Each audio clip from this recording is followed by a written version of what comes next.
Hello guys, आप सभी का स्वागत है। आज हम दोनों को कंपेयर करेंगे। चलिए करते हैं। रेगुलस कोर्नियस रीजीरो से और सातोरू गोजो जुत्सु काइसेन से दोनों ही एनिमे के सबसे ओवर पावर्ड और टच नहीं हो सकते वाले कैरेक्टर्स हैं। दोनों के पावर इतने ब्रोकन है कि नॉर्मल फाइट में स्टेलमेट बन जाता है, लेकिन अगर फुल एनालाइज करें तो ये बात समझना बहुत मुश्किल है। अब हम इस मुश्किल को आसान कर देते हैं। गोजो के पावर्स पहले देखते हैं। इन्फिनिटी, लिमिटलेस, कोई भी चीज़ उसके पास पहुंचने से पहले इन्फिनाइट डिस्टेंस क्रॉस करनी पड़ती है, तो अटैक कभी उसे टच नहीं कर पाता। ये हो गई पहली पावर। और दूसरी पावर, 6 आइस से हर चीज़ को देख सकता है, यहाँ तक कि एटॉमिक लेवल पर भी, और कर्ज एनर्जी को कंट्रोल कर सकता है।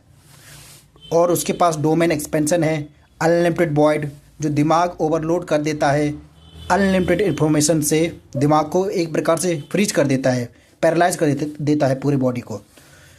होलो पर्पल, होलो पर्पल वैसे तो मैटर को इरेज कर देता है, यानी एग्जिस्टेंस ही मिटा देता है। होलो पर्पल बनाने के लिए वो दो चीज़ों का इस्तेमाल करता है। पहला रिवर्सल रेड, जो कि कोई भी चीज़ को दूर फेंक देती है, दूर कर देती है मतलब। और दूसरा है ब्लू। ब्लू की खासियत ये है कि कोई भी चीज़ को अपने पास खींचती है, तो उन दोनों को मिलाकर ही होलो पर्पल बनाता है वो। अब आते हैं उसकी एक्स्ट्रा ऑर्डिनरी पावर, जैसे कि रिवर्स कर्स टेक्निक हो गई, और क्या कहते हैं बॉन्डिंग वाव, और सिंपल डोमेन वगैरह यूज करता है वो। तो ये होगी एक्स्ट्रा उसकी पावर जो उसने मतलब सीखी है। और रेगुलस की अब देखते हैं रेगुलस कितना ताकतवर है रीजीरो से, जिसे अथॉरिटी ऑफ ग्रीड मिली हुई है। देखते हैं। पहला उसके पास है लाइन हार्ट। लाइन हार्ट अपने बॉडी के टाइम को स्टॉप कर देता है, मतलब फिजिक्स के कोई भी लॉ उस पर अप्लाई नहीं होता। इनविजिबल हो जाता है, कोई डैमेज नहीं होता है, और जो चीज़ टच करता है उसका भी टाइम स्टॉप कर देता है।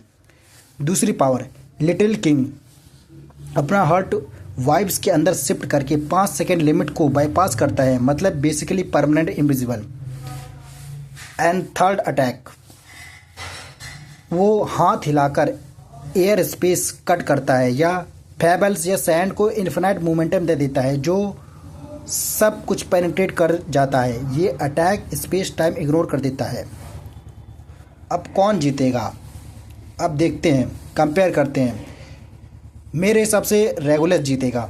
रीज़न ये है कि रेगुलस के अटैक्स लॉ ऑफ फिजिक्स को इग्नोर करते हैं, यानी इन्फिनाइट डिस्टेंस स्पीड पे बेस्ड है।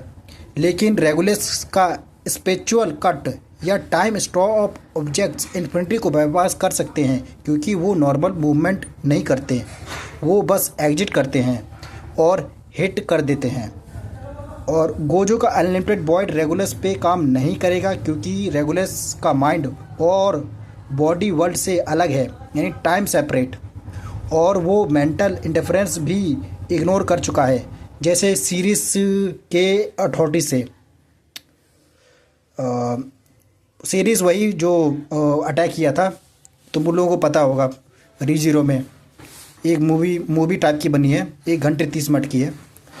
और दूसरी बात, होलो पर्पल अगर अटैक करता है जो मैटर को इरेज कर देता है, लेकिन रेगुलस का बॉडी टाइम स्टॉप है, यानी एक प्रकार से उसकी बॉडी एक प्रकार से टाइम ही है, एक प्रकार से जो स्टॉप कर देती है, यानी इरेज होने से पहले ही वो इग्नोर कर सकता है या हार्ट शिफ्ट करके सर्वाइव कर लेगा। थर्ड, गोजो को रेगुलस के वाइब का सीक्रेट समझना पड़ेगा, जो ऑलमोस्ट इम्पॉसिबल है बिना कंटेस्ट के, वरना रेगुलस को परमानेंटली बनना मुश्किल है। मतलब मुश्किल है, बहुत ज़्यादा मुश्किल।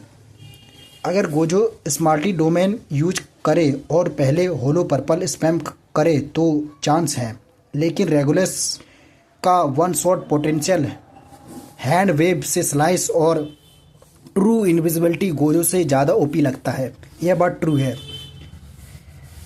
और रेगुलस कॉर्नियस जीतेगा 70 to 80% chances as compare to Gojo. Gojo बहुत स्ट्रांग है, लेकिन रेगुलस का हैक्स उस लेवल के हैं जो जेजेके के रूल्स को भी तोड़ देता है। क्या तुम्हें लगता है गुजर जीत सकता है या किसी स्पेसिफिक वे से? बताओ। Okay, bye bye.